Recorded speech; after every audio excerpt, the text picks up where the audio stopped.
안녕하세요. 세계사 기초 공부 69번째 시간을 시작하겠습니다. 이번 영상은 중세말 정치 변화 네 번째 내용으로 플랜테저넷 왕조의 개창과 사자왕 리처드에 대해 알아보면서 리처드 1세와 실지왕 존의 어머니로 영국 왕비와 프랑스 왕비 자리에 모두 올랐던 엘레오노르에 대해서도 살펴보겠습니다.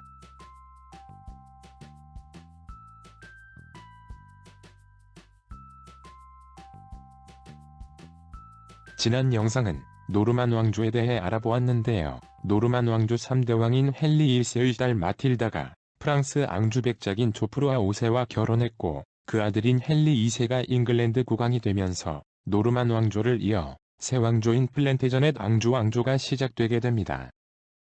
왕조 이름인 플랜테저넷이라는 말은 노란 꽃이 아름답게 피는 콩과 식물인 금자커를 말하는데 마틸다와 결혼한 조프루아 5세가 전쟁에 나갈 때마다 플랜테저넷가지를 투구에 꽂고 출정해서 그를 플랜테저넷 백작이라 불린 것에서 유래한 별칭이라고 합니다. 그리고 플랜테저넷 왕조를 앙주 왕조라고 하는데 그것은 조프루아 5세가 프랑스 앙주 가문이기 때문입니다. 참고로 학자들에 따라서는 플랜테저넷 왕조와 앙주 왕조를 따로 구분하는 경우도 있는데 그럴 경우에 일반적으로는 앙주 등 프랑스 서부 지역을 영지로 가지고 있느냐 여부에 따라 새 왕조를 시작한 헨리 2세와 그 아들인 리처드 1세, 그리고 존 왕까지는 앙주 왕조로 보고 앙주 등 프랑스 서부를 거의 상실하고 잉글랜드만을 주로 다스리게 되는 존 왕의 아들 헨리 3세부터는 플랜테저넷 왕조라 구분하기도 합니다. 하지만 노르만 왕조 때 가지고 있던 잉글랜드와 노르망디의 기존 영지에다가 앙주 지방까지 영지가 확대되면서 북의 혈통에 따라 앙주 왕조 또는 플랜테저넷 왕조라는 새 왕조로 구분하기는 하지만 엄밀히 목의 혈통으로 따지면 마틸다가 정보강 윌리엄의 친손녀로 즉 노르만 왕조의 적통이 그대로 이어진 것이 이 플랜테저넷 왕조였으므로 왕가의 휘장도 노르만 왕조의 사자 휘장을 그대로 사용했고 역대 국왕들도 자신들은 노르만 왕조라는 정체성을 지니고 있었다고 합니다. 이후 플랜테저넷 왕조의 반계 혈통인 랭카스터가와 요크가 사이의 왕위 계승 다툼인 장미 전쟁으로 플랜테저넷 왕조는 완전한 종말을 고하고 휴더 왕조로 바뀌게 됩니다. 플랜테저넷 왕조의 출발이 된 사람은 마틸다 1세와 조프루아 5세입니다. 노르만 왕조의 3대 왕이자 사실상 마지막 국왕인 헨리 1세에게 유일하게 남은 적자는 딸 마틸다였는데 흔히 모두 황후라고 불리는 마틸다는 원래 신성루마 황제인 하일리 5세와 결혼했다가 미망인이 되면서 친정으로 돌아와 있었습니다. 그런데 남동생이 선박사고로 사망하면서 마틸다는 헨리 1세의 유일한 상속인이 되었고 헨리는 대귀족들에게 딸의 후계를 인정하는 서약을 강요하게 됩니다. 또한 헨리 1세는 자신과 계속 대립해온 형 로베르는 굴복시켰지만 그 아들로 정보강 윌리엄의 장자인 윌리엄 클리토를 견제하기 위해서 앙주 백작 폴크 5세의 상속자인 조프루아 플랜테저넷과 딸 마틸다의 결혼을 밀어붙이게 됩니다. 결국 아버지의 강압에 의해 마틸다는 자신보다 11살이나 어린 조프루아 5세와 1128년에 재혼하게 되는데 결혼 당시 마틸다는 26살, 조프루아는 15살이었다고 합니다. 조프루아 5세는 쾌활한 성격에다 소문난 미남이었고 1144년에는 노르망디를 정복할 정도로 뛰어난 전사였다고 합니다. 하지만 본인이 신성루마 제국 황후였고 잉글랜드 국왕의 상속녀라는 자부심이 강했던 마틸다는 백작 가문에다가 나이도 어린 조프루아를 무시하는 경향이 있었고 두 사람 사이는 그다지 좋지 않아서 별거 기간도 길었다고 하지만 서로에게 나쁘지 않은 정략 결혼이었으므로 헨리 2세 등 3명의 아들을 남기게 됩니다. 비록 마틸다가 정보강 윌리엄의 혈통을 이어받은 적자였지만 여왕을 인정하지 않던 당시의 시대 분위기와 외국인과 결혼한 것이 문제가 되면서 결국 스티븐 1세가 왕위를 찬탈하여 마틸다와 대립하는 무정부 시대가 이어졌고 협상에 의해 마틸다의 아들 헨리 2세가 왕위에 오르게 됩니다. 마틸다의 아들로 새 왕조의 개창자가 되는 사람이 헨리 2세이고 그의 왕비로 중세 영국 역사에서 가장 유명한 여왕이 이번 영상의 주인공 엘레오노르입니다. 헨리 2세는 외할아버지 헨리 1세가 딸 마틸다에게 물려주고자 했던 영토와 왕권을 되찾고자 열심히 노력했고 결국 헨리 1세를 능가하는 엄청난 앙주 제국을 만들게 됩니다. 먼저 어머니 마틸다가 은퇴하면서 노르망디 공작 자리를 계승했고 1151년에 아버지 조프루아 플랜테전에 즉 조프루아 5세가 세상을 떠나면서 앙주 백작, 맨백작이 되었으며 1152년에는 아키텐 공국의 상속녀인 엘레오노르와 결혼하면서 남프랑스 지역을 차지하게 됩니다. 뿐만 아니라 1154년에는 어머니 마틸다 1세와 계속 대립해왔던 스티븐 1세와의 협약에 따라 잉글랜드 국왕 자리까지 이어받았고 이후 아들 제프리가 브레타뉴 여공작 콩스탕스와 결혼하여 브레타뉴까지 차지하면서 잉글랜드뿐만 아니라 피레네 산맥 북쪽의 노르망디, 앙주, 브레타뉴, 아퀴텐을 포함하는 광대한 앙주 제국이 만들어졌는데 헨리 2세부터 시작된 이 왕조를 앙주 왕조 또는 플랜테저넷 왕조라고 합니다.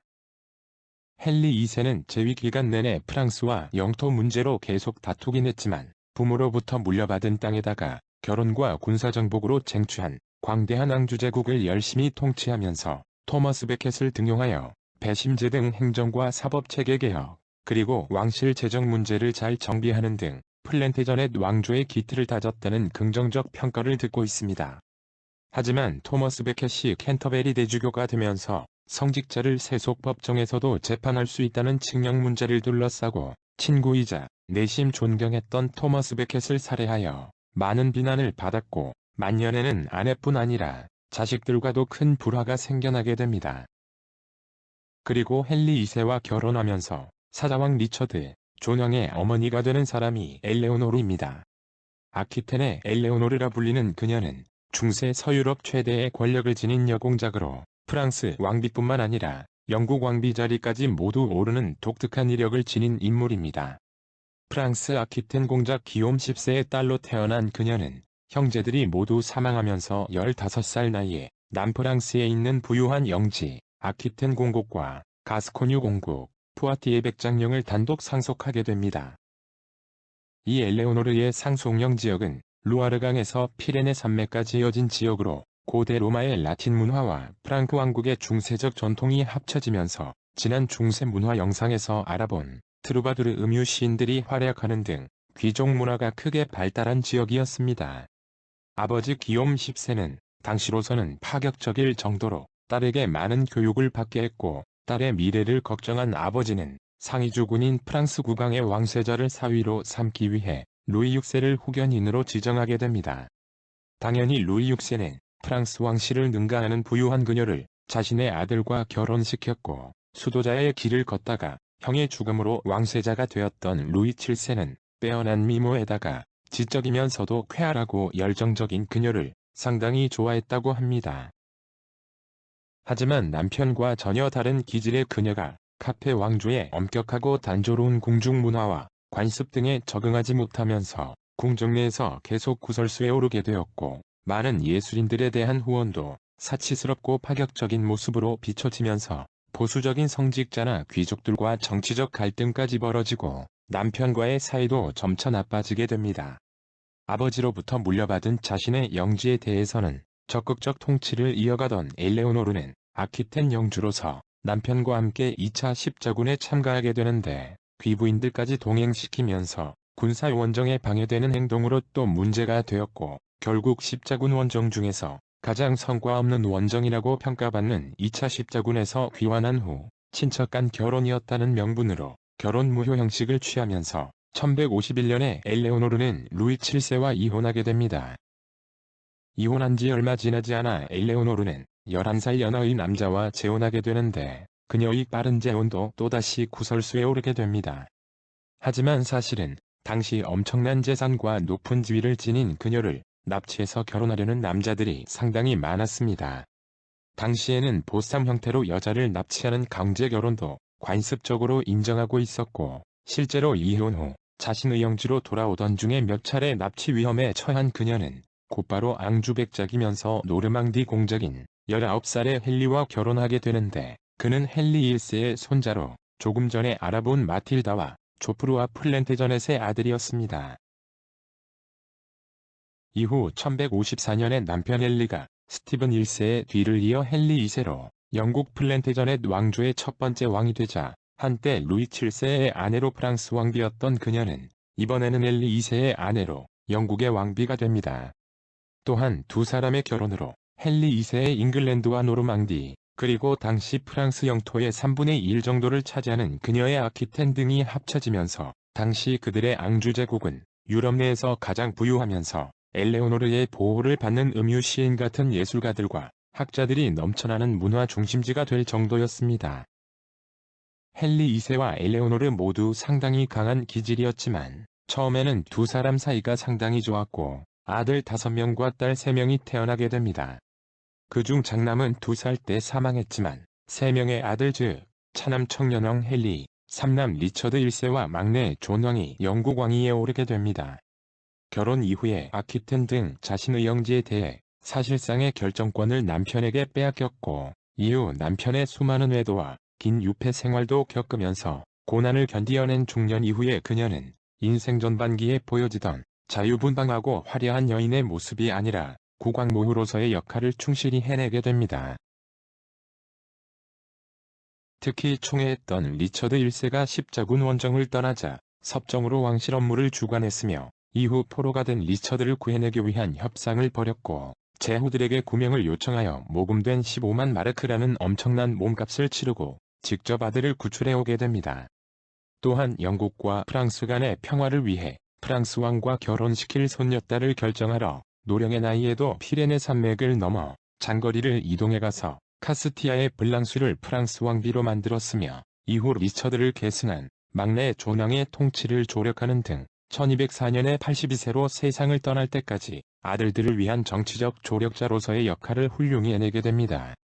또한 그녀의 딸들도 독일의 공작비와 카스티아 왕비, 시칠리아 왕비가 되었고 그녀의 후손들이 잉글랜드뿐만 아니라 프랑스와 신성로마 제국 등 유럽 각국의 국왕이 되면서 엘레오노르는 유럽의 할머니라는 별명이 생겨날 정도로 중세 유럽 정치사에서 큰 영향력을 지닌 인물로 평가받고 있으며 오늘날 영국 왕실에까지 그녀의 혈통은 이어지고 있습니다. 앙주 제국의 영토가 넓어지면서 만년의 헨리 2세는 아내의 전남편인 프랑스 왕 루이 7세와 영토 분쟁도 격화되었고 계속된 외도로 아내 엘레오노르와 사이도 좋지 않았으며 막내 존을 제외하면 아들들과의 사이도 틀어지게 됩니다. 헨리 2세는 왕국을 분할 상속하고자 했는데 차남 헨리에게는 잉글랜드 왕위와 노르망디 양주를, 삼남 리처드에게는 아내 엘레오노르의 영지 아퀴텐을, 넷째 제프리에게는 제프리의 결혼으로 얻은 브레타뉴를 배정하게 됩니다. 그런데 차남인 청년왕 헨리를 자신과 공동통치국왕으로 지정했지만 실권을 주지 않아 아들과 갈등이 발생했고 상위 주군이자 아내의 전남편인 루이 7세의 이간체까지 겹치면서 헨리 2세는 아내뿐 아니라 자식들과도 더 사이가 벌어지게 됩니다. 결국 엘레오노르의 부추김으로 존을 제외한 세 아들이 아버지에게 반란을 일으키자 아들들을 굴복시킨 헨리 2세는 프랑스로 도피한 왕비 엘레오노르를 사로잡았고 그녀를 윈체스터 솔즈베리 성에 16년간이나 유폐시키게 됩니다. 이미 그녀와 사이가 나빴던 헨리 2세는 한 명의 하인만이 허락된 누추한 곳에서 그녀를 생활하도록 했지만 그녀를 죽일 경우에는 심각한 전쟁으로 연결되므로 그녀를 살려두는 것이 자신에게 유리한 것을 잘 알고 있던 헨리 2세는 가택연금 상태인 것을 숨기고 특별한 상황에만 그녀를 석방시켜 형식적 역할을 하도록 하면서 지속적 감시하에 두게 됩니다. 게다가 프랑스 국왕 루이 7세가 죽고 필리프 2세가 프랑스 국왕 자리에 오르는데 그는 아내의 전남편인 루이 7세의 아들로 지난 십자군 영상에서 알아보았던 프랑스 중앙 집권화에 큰 역할을 하는 존엄왕이라고 불리는 카페 왕조의 필립 오귀스트입니다. 아직 젊은 나이지만 정치력이 상당했던 필리프 2세 지원을 받으면서 차남 헨리와 사남 제프리가 아퀴텐 귀족들과 동맹을 맺어 삼남 리처드를 공격하기도 하고 플랜테저넷 왕조의 분열을 획책하는 필리프 2세의 부추김으로 리처드와 제프리는 극도의 대립을 일삼게 됩니다. 이후 청년왕 헨리와 제프리가 병으로 세상을 떠나면서 형제간 대립은 어느 정도 해결되는 듯 했는데 아버지 헨리 2세는 남은 두 아들 중에 막내인 존을 유별나게 편애하여 리처드가 모후 엘레오노르로부터 물려받은 아퀴텐을 임의대로 막내 존에게 넘기려 하면서 리처드의 반감을 초래하게 됩니다. 결국 프랑스 국왕 필리프 2세와 동맹한 아들 리처드와의 대결에서 패배한 헨리 2세는 동맹군의 조건을 받아들이는데 막상 아버지가 패배하는 상황에 처하자 그렇게 편애해왔던 막내 존마저 자신을 등지고 리처드 편에 선 상황에 충격받은 헨리 2세는 크게 좌절하면서 1189년 세상을 떠나게 됩니다. 플랜테저넷 왕조에서 가장 유명한 국왕이 헨리 2세와 엘레오노르의 셋째 아들인 사자왕 리처드 1세입니다. 성격이 강했던 부모 양쪽의 기질을 모두 이어받아 상당히 과격하고 급한 성밀기도 했으며 장대한 신체의 전투 능력도 뛰어났던 리처드 1세는 이전 십자군 전쟁 영상에서 알아본 것처럼 제3차 십자군 때 이슬람 최고의 영웅 살라딘과 대결했던 전쟁 영웅입니다. 그리고 리처드 1세는 잉글랜드 국왕이기는 하지만 앙주 가문의 프랑스인에 가까운 정체성을 지니고 있었습니다. 어머니의 영지인 프랑스 아퀴텐 지방에서 대부분 생활하면서 프랑스어를 주로 사용하던 그는 재위 기간 내내 외국에서 전쟁을 하며 지내는 등 국왕이 된 이후 잉글랜드에 머문 기간은 6개월 정도에 불과했다고 합니다. 잉글랜드 국왕으로서 정치적 역량이 뛰어났다고 볼 수는 없지만 전장에서는 사자왕 또는 사자신왕이라는 칭호를 받을 정도로 중세 유럽 최고의 전사이자 군사전략가였고 그의 용맹함을 칭송하는 수많은 중세 무온시와 기사도 문학의 주인공이 되었으며 잉글랜드 민담에 등장하는 전설적 의정 로빈훗이나 월터 스콧에 의해 쓰여진 소설 야이바노에 등장하기도 합니다. 모후인 엘레오노르로부터 아퀴텐을 물려받아 1172년 15살 때 정식으로 아퀴텐 공작 푸아티에 백작이 되지만 아버지 헨리 2세뿐 아니라 형제들과도 영지 다툼이 이어지게 됩니다. 이후 형청년왕 헨리가 죽은 후 리처드가 자연스럽게 왕위 계승자가 되었지만 아버지 헨리 2세는 노르망디 상속권을 제프리에게 넘기려 획책하였고 상위 죽은 필리프 2세까지 제프리를 헨리 2세의 후계자로 대접하는 등 리처드는 힘든 시간을 보내게 됩니다.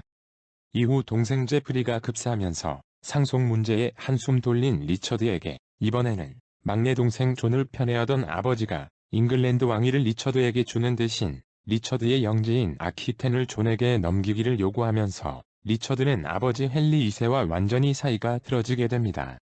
결국 제프리 사망 후 또 다른 동맹이 필요했던 필리프 2세와 손을 잡은 리처드는 헨리 2세와의 전쟁에서 아버지를 굴복시키면서 프랑스 내 앙주 가문의 영지를 모두 장악했고 아버지가 병사하자 1189년 9월 잉글랜드 국왕으로 즉위하게 됩니다. 잉글랜드 국왕으로 즉위한 후 자신에게 견제될 만한 세력을 대대적으로 숙청한 리처드 1세는 곧바로 십자군 전쟁에 참여하게 됩니다. 전쟁 비용으로 세금을 걷고 자신의 영지나 성까지 매각하여 원정 자금을 모아 출발하게 되는데 이것이 바로 제3차 십자군 전쟁입니다. 붉은 수염왕이라 불리던 신성르마 제국의 프리드리히 1세와 프랑스 카페 왕조의 존엄왕 필립 오귀스트, 즉 필리프 2세까지 참여하여 왕들의 십자군이라고 불리웠다는 제3차 십자군에서 리처드 1세는 1191년의 아르슈프 전투에서 아이유브 왕조의 살라딘을 격파하는 등 주도적 역할을 담당하게 됩니다. 부하들보다 항상 앞장서서 도끼나 검을 휘두르며 수많은 적들을 혼자서 쳐부수는 리처드의 놀라운 용맹함은 이미 이슬람 측에게 널리 알려져 있었지만 십자군 전쟁 도중에 본국으로 돌아가 리처드의 영지를 노리고 있던 필리프 2세와 동생 존의 책략에서 자신의 왕위와 영지를 지키기 위해 리처드는 귀국을 서두르게 됩니다.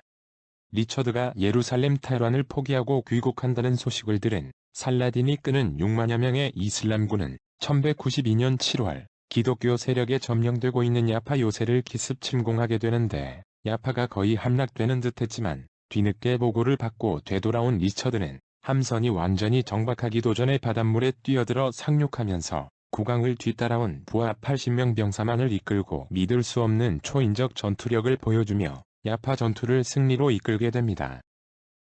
전설적인 리처드의 무공을 직접 눈으로 본 살라딘은 야파 전투 중에 리처드가 탄 말이 화살에 맞아 쓰러지면서 리처드가 낙마하자 살라딘은 용사가 땅바닥에서 싸워서는 안 된다고 아랍말 2필을 보내주었고 또 리처드는 그 말을 받아타고 이슬람 용사들을 다시 공격했다고 하며 리처드가 부상을 당하자 공격을 중단한 살라딘은 자신의 개인 주치의를 보내 상처를 치료하게 하는 등 두 사람은 서로를 인정하고 존중했다고 합니다. 결국 리처드는 이슬람 최고의 현명한 통치자로 훌륭한 인품을 지닌 살라딘과 1192년에 협정을 맺게 되는데, 예루살렘에 대한 이슬람 지배를 인정하는 대신에 기독교 순례 자유를 보장하는 내용의 평화협정을 체결하고 리처드는 예루살렘을 떠나게 됩니다. 형 리처드가 3차 십자군 전쟁에 참가하고 있는 동안 동생 존은 프랑스의 상위주군인 존엄왕 필리프 2세와 손잡고 잉글랜드 왕위를 찬탈하려 했으며, 십자군 전쟁에서 귀환하던 리처드가 비엔나에서 포로가 되어 신성 로마 황제 하일리 6세에게 억류되자 형의 귀환을 방해하기도 합니다. 그때 리처드 구출을 위해 모후 엘레오노르가 나섰는데, 아들들에게 반란을 부추겼다가 남편에 의해 15년 이상 유폐되고 있던 엘레오노르는 남편이 죽고 그녀가 가장 총애했던 아들 리처드 1세가 왕위에 오르고 나서야 67세의 나이로 유폐에서 풀려나게 됩니다. 이후 리처드 1세가 3차 십자군 전쟁을 떠나 있는 동안에 엘레오노르는 비로소 정치가로서의 면모를 보여주게 되는데, 국왕 리처드의 부재에도 불구하고 섭정으로서 잉글랜드와 아퀴텐 등 프랑스 서부를 실질적으로 통치하는 안정적 리더십을 보여주었고, 십자군 전쟁에서 귀환하던 리처드가 포로가 되자 아들의 몸값을 준비하여 협상을 진행했고 결국 리처드를 데려오게 됩니다.